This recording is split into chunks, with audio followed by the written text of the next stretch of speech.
Hello viewers, আসসালামু আলাইকুম। It's me Samiul, Sami on the go YouTube channel এবং ফেসবুক পেজ থেকে। তো আমি আজকে হচ্ছে আমার লাইফের ফার্স্ট ফেসবুক প্লাস হচ্ছে ইউটিউবের জন্য ভিডিও মেক করতেছি। আমি ওইভাবে আসলে প্রফেশনালি কখনো ভিডিও মেক করি নাই। তো ভিডিও কোন টপিক নিয়ে তৈরি করব এটাও আসলে আমার মাথায় আসতেছিল না। তো তাই ভাবলাম হচ্ছে প্রথম যখন ভিডিওটা তখন হচ্ছে আমি আমার একটা শখ আছে, আমি কিছু আহ, গাছ আপনার হচ্ছে পরিচর্যা করছি আমার ছাদের উপর। তো এই গাছগুলাই আপনাদেরকে আজকে দেখাবো আমি। তো কোন কোন ভেরিয়েন্টের গাছ আছে আমার কাছে এবং হচ্ছে সে গাছগুলা কিভাবে পরিচর্যা করছি, সে গাছগুলাতে আসলে কিভাবে পানি দিচ্ছি, এগুলা নিয়েই হচ্ছে আজকে আপনাদেরকে এই ভিডিওতে আমি সম্পূর্ণটাই দেখাবো। তো চলেন আমি ছাদে গিয়ে আপনাদেরকে আমার গাছগুলোর সাথে পরিচয় করিয়ে দেই। ওকে, তো আমি চলে এসেছি আমার ছাদ বাগানে। তো এটা হচ্ছে আমার ছাদ বাগান। ছাদ বাগান বলতে আমার ছাদে হচ্ছে বিভিন্ন টপে হচ্ছে আপনার গাছ লাগিয়েছি এবং বিভিন্ন প্রজাতির হচ্ছে গাছ, আম গাছ রয়েছে আমার হচ্ছে। এই আম গাছগুলো হচ্ছে আপনার আম ধরেছে, প্যাকিং করে রেখেছি, কারণ হচ্ছে রাত্রেবেলায় বিভিন্ন ধরনের আপনার হচ্ছে বাদুর, মানে বাদুরের আক্রমণ হয় যখন আমগুলা পেকে যায়।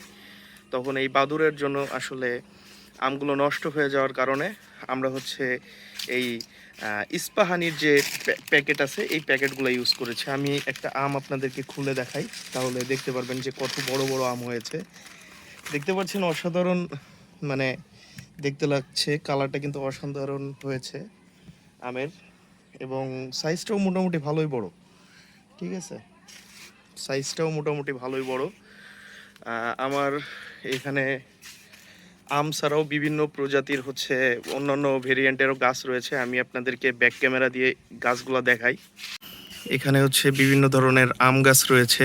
এটা হচ্ছে আপনার মেহেদি পাতা, মেহেদি পাতার একটা গাছ রয়েছে এখানে। তো এখানে রয়েছে একটা কচু গাছ, একটা গ্রামে কচু গাছ। এই কচু গাছের নিচে বিভিন্ন সবজি টবজি এগুলো চাষ করে আমার মা। তো এটা হচ্ছে আপনার একটা লেবু গাছ। এখানে একটা দেখতে পাচ্ছেন আমড়া গাছ রয়েছে। এই যে আমরাও ধরেছে, ছোট ছোট আমড়া ধরেছে, বাট আমরা ধরেছে। হ্যাঁ, এই আমড়া গাছের পিছনেই কিন্তু একটা লুকিয়ে আছে আপনার সজনো গাছ। জানি না কতটুকু এটা বড় হবে, বাট একটা ডাল লাগিয়েছিলাম সেখান থেকে হয়েছে। দেখতে পাচ্ছেন একটা ছোট একটা ডাল লাগিয়েছিলাম নিচে, সেখান থেকে হয়েছে। তো তার পাশেই রয়েছে একটা বড়ই গাছ। বড়ই গাছ মোটামুটি এটা 12 মাসে বড়ই। দেখতে পাচ্ছেন মুকুল চলে এসেছে বড়ইতে। পাশে আমার ফেভারেট আপনার হচ্ছে করমুচা গাছ। হ্যাঁ, করমুচাও ধরেছে, অনেক করমুচা ধরেছে। আপনার করমুচার সাথে আপনার হচ্ছে করমুচার নতুন করে ফুলও আসছে, নতুন করে করমুচাও হচ্ছে। হ্যাঁ, তো তার পাশে একটা লেবু গাছ আছে। এই লেবুটা ততটা ভালো না, এই গাছটা ততটা ভালো জাতের গাছ না। এই পাশে রয়েছে আপনার সুইট লেমন। এই সুইট লেমনটা কিন্তু কাঁচা খাওয়া যায়। হ্যাঁ, এই পুরাটাই খাওয়া যায়, কোনো অংশ বাদ যায় না, শুধুমাত্র ভিতরে যে বিচিটা আছে এটা ব্যতীত পুরাটাই খাওয়া যায়। দেখতে পাচ্ছেন থোকা ধরে আমার হচ্ছে লেবু ধরেছে। এই লেবুটা অনেক বড় হয়। তো পাশে আরও আম গাছ রয়েছে। এখানে দেখতে পাচ্ছেন জামরুল গাছ, জামরুল ধরেছে, সাদা সাদা জামরুল। এবং এছাড়াও অনেকগুলা, প্রায় অলমোস্ট 50টা প্লাস হচ্ছে আমার এখানে গাছ রয়েছে ড্রামে। এটা একটা ছবেদা গাছ, অনেকেই চেনেন আবার অনেকেই চেনেন না। আসলেই যারা হচ্ছে গ্রামে থাকেন তারা কিন্তু চিনতে পারেন একভাবেই, কিন্তু যারা ঢাকার দিকে থাকেন তারা কিন্তু চিনেন না বিষয়টা। এটা হচ্ছে লেবু, মাল্টা লেবু। এটা হচ্ছে আপনার ডালিম গাছ, ডালিমের ফুলও ধরেছে এখানে। এছাড়াও রয়েছে পেয়ারা গাছ। এখানে অনেক প্রজাতির আম গাছ রয়েছে, বড় ছোট মিলিয়ে।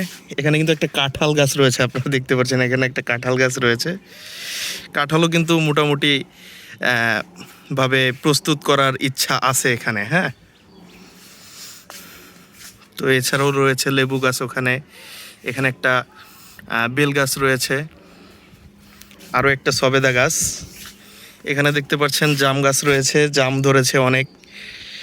এখানে কিছু সবজি লাগানো হয়েছে, আমার মা কিছু সবজি লাগিয়েছে এখানে। তো সবজির চেহারাগুলো ততটা ভালো না। এছাড়াও আপনার এখানে রয়েছে জাম গাছের সাথেই রয়েছে আপনার আরও একটা বড়ই গাছ, এখানে জলপাই গাছ রয়েছে, তেঁতুল গাছ রয়েছে, এটা তেঁতুল গাছ। তো এখানে দেখতে পাচ্ছেন পেয়ারা গাছ, পেয়ারা গাছে কিন্তু অনেকগুলো পেয়ারার কুড়ি ছেড়েছে এবং কুড়িগুলো অনেক বড় বড়ই হয়ে গিয়েছে। এখানে একটা বড় কিন্তু আপনার হচ্ছে সবেদা গাছ রয়েছে, অনেক বড় একটা সবেদা গাছ রয়েছে এখানে। আর এই সবেদা গাছ থেকে আমরা কিন্তু মোটামুটি ভালোই সবেদা খেয়েছি এখন পর্যন্ত। ওকে, এখানে দেখতে পাচ্ছেন আরও আম গাছ রয়েছে, আমগুলো সব প্যাকিং করা রয়েছে। আসলে প্যাকেটগুলো খুলতে এবং লাগাতে অনেক প্রবলেম হয়, এর জন্য আমি আপনাদেরকে খুলে দেখালাম না। আমি একটা প্যাকেট আপনাকে খুলে দেখিয়েছি যে আসলে আমগুলা ভিতরে অনেক বড় বড় হয়ে গিয়েছে এবং হচ্ছে প্রায় খাওয়ার মতন পরিপক্ক হয়েও গিয়েছে। তো এই হচ্ছে সে। ওকে গাইজ, তো সবাই ভালো থাকবেন। আজকে ভিডিওটা এই পর্যন্তই। যদি ভিডিওটা ভালো লেগে থাকে ভিডিওতে লাইক দিবেন এবং আগামীতে আরও ভালো ভিডিও আনার চেষ্টা করব আপনাদের জন্য। সবাই আমার জন্য দোয়া করবেন। তো আজকে এই পর্যন্ত ভিডিওটা থাকছে। আসসালামু আলাইকুম।